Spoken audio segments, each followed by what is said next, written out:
Chairman, I know we all have other things to do. So let me just give you my thoughts about the information discovered by Senator Grassley. I have known President Biden probably for 25 years. I like him. I respect him. I disagree with him more times than not. But if you ask me, is Joe Biden the type guy that would take a $5 million bribe? My answer is, based on my experience, no. But we have a situation here where in June of 2020, I believe it was, the FBI recorded information about a confidential informant that was on the payroll, suggesting there was an interaction between Hunter Biden and Vice President Biden during his vice presidency with officials in Ukraine, maybe Burisma officials, that they're tapes. And I can't walk down the hall without somebody asking me. I don't know. Here's what I do know. The Steele dossier was told to us to be true, and it was a lie. Hunter Biden laptop, we were told, was a fake. It seems to be accurate. I don't know what to tell you, but I do know this. We have an obligation to answer these questions. This is not a Fox News story. This comes from the FBI itself. Now, whether or not this is gossip and hearsay and a bunch of junk like the Steele dossier was, I don't know. I don't know who the source was. I don't know what they heard. I don't know what the people are claiming to have. But I do know this. It's not a laughing matter on our side. The trust of the intelligence community and the investigative agencies in this country regarding political matters is almost zero on our side. So here's what I would hope we could do. I'll turn it over to Senator Grassley in a second. Let's find out what the hell happened. Mr. Raskin, Congressman Raskin, suggests that the Attorney General Barr closed this out. That's not true. That's just not true. He's saying things that are not true. This was apparently handed over to Mr. Brady, U.S. Attorney, who was supposed to look at it and see whether or not it was disinformation by Russia, and apparently concluded it was not. Then it was given to Mr. Weiss, the U.S. Attorney, looking at all this stuff. And I guess here's what I'm saying.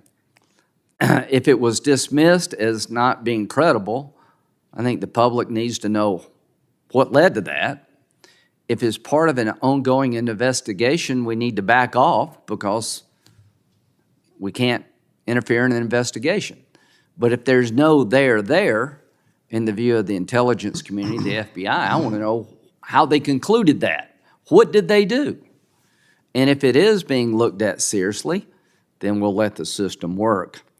So there'll be a letter coming, I think, from most everybody on our side. The answer given to Senator Cruz yesterday will not stand. It will not stand. Senator Grassley. Could I have just 90 seconds as Sure. co-chair with Senator Wyden of the Whistleblower Caucus to think in terms of a lot of people maybe putting their jobs in jeopardy by being whistleblowers on this issue, and I'd like to take 90 seconds to back that up.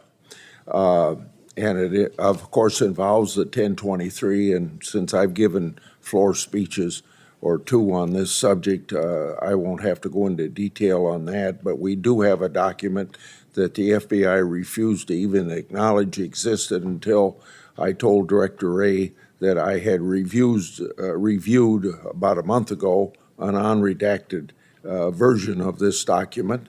The document, obviously, as you know, discusses Joe Biden and Hunter Biden. It references recordings in both. The references millions of dollars to them from foreign nationals. And ask yourself this question if you want to be intellectually honest. The FBI refused the uncorroborated Steele dossier as a basis of investigating Trump and get FISAs during the Crossfire Hurricane investigation. What, if anything, has the Justice Department and the FBI done to investigate this 1023 and the people connected with it. The Justice Department, the FBI must show their work. They no longer deserve the benefit of the doubt. Getting a full and complete 1023 is critical for the American people to know and understand the true nature of the document and to hold the Justice Department, the FBI, accountable. So I want everyone to know that I'm going to send a letter separate from the one that my colleague Graham talked about. Send a letter to the Justice Department, the FBI, that demands that they protect these brave and heroic whistleblowers who have come forward to me. I encourage all members, Republican and Democrat, to join in that effort. Protecting whistleblowers is a bipartisan issue. Senator Grassley, you have been consistent as long as I've known you on that issue, and I respect you very much for it. But I do want to say a word about this so-called FD 1023 form, which I'd never heard of until this controversy came before us. These are forms used by FBI special agents to record raw, unverified reporting from confidential human sources. The form only documents information received and not yet verified. It does not establish the veracity or credibility of the information or reflect the conclusions of the FBI after an investigation. Not only is the information in this type of form unverified, in this instance, this particular confidential human source did not provide firsthand information either. The source was relaying secondhand information the source had heard from a Burisma executive.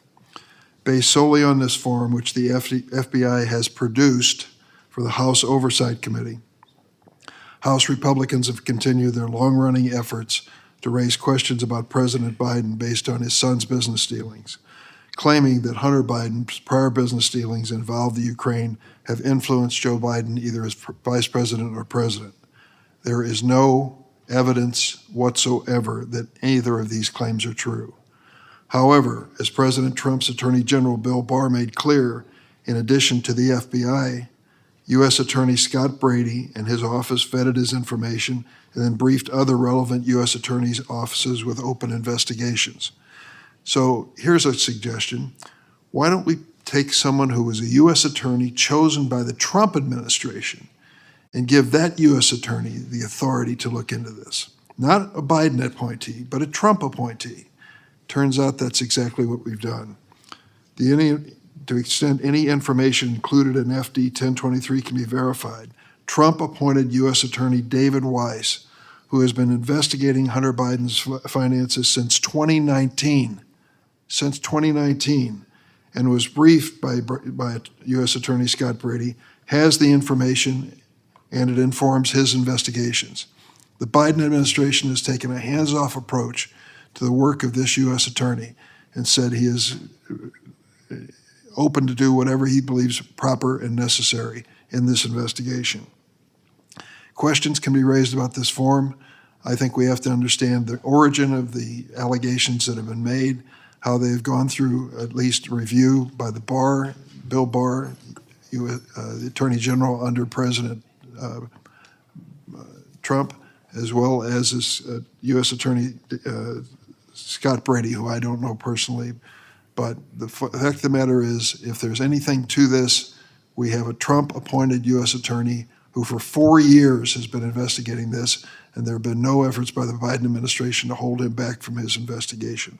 I think that is the appropriate way to approach this. Mr. Chairman, if I may, one, if we've learned anything from the Steele dossier, we should be skeptical of what people say. And we should look at it and not run to the court and tell people it's true when any effort to look at it, you'd find it was false. The problem you have on our side is that there were every indication that it was a bunch of BS, and every time somebody raised that possibility, they went back to court. So none of us believe, quite frankly, that false information or shady information can't be used against our people because it was. Now, I'm glad to hear your concerns about this source. I don't know either. Listen, I have no idea who the Burisma executive is, where they should be believed at all, or their tapes. If there are tapes, well, then that would go contrary to what President Biden said he did or didn't do as vice president. All I'm asking is, it went to Mr. Brady. We don't know what happened to it. If it's being investigated by Mr. Weiss, that'll be it for me. I'll back off and let him do his job. But here's the central question.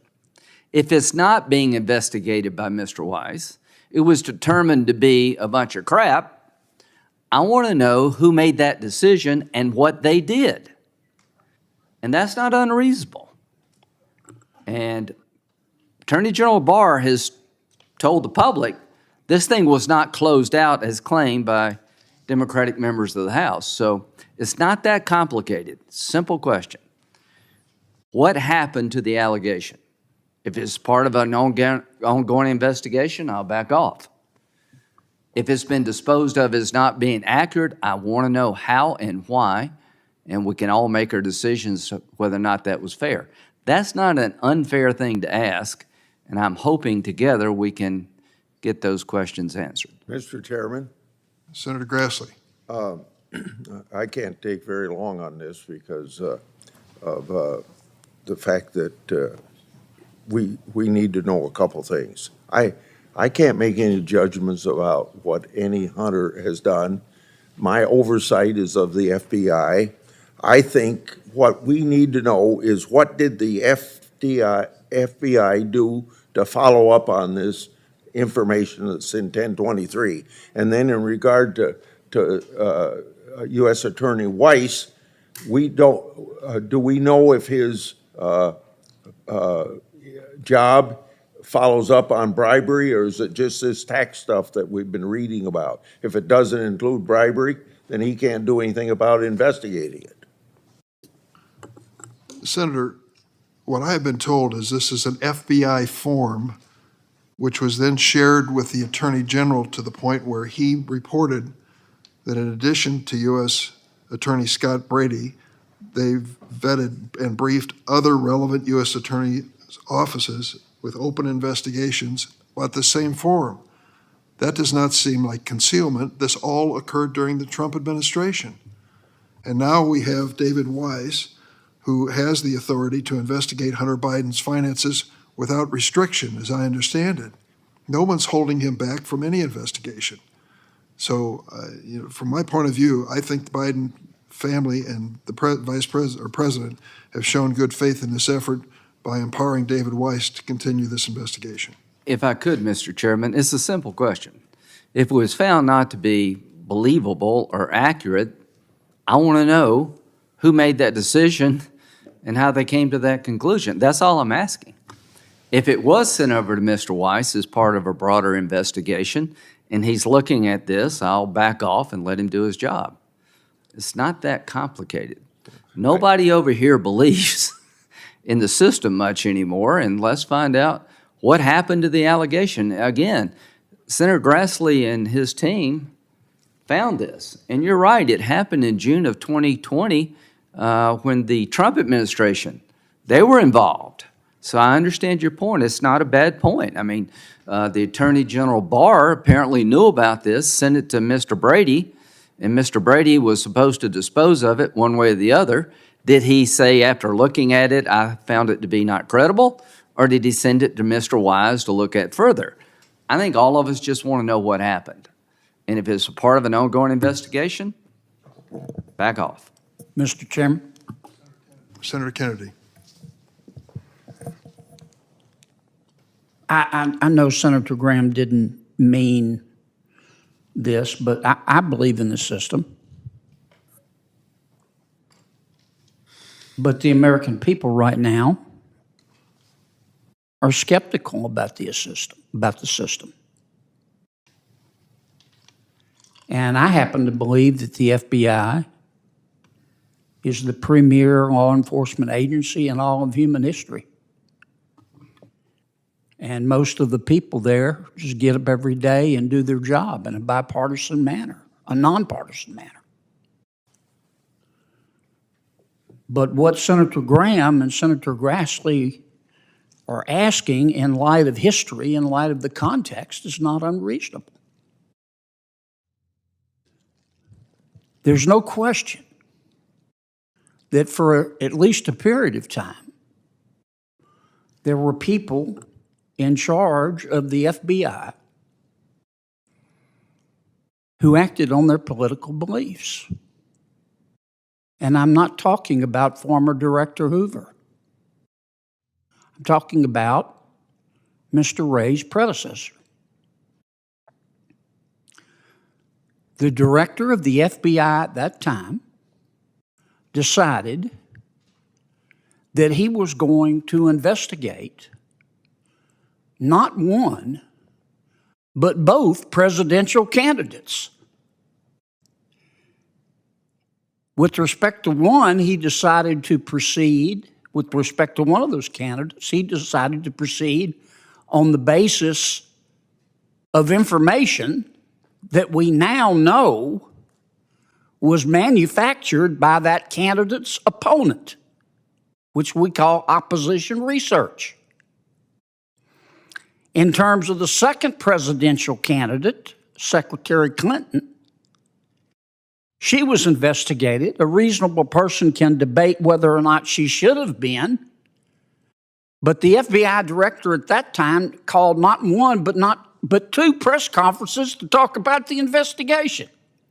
And after he concluded it, he then opened it back up. And then he called a second press conference. It might have cost Secretary Clinton the election.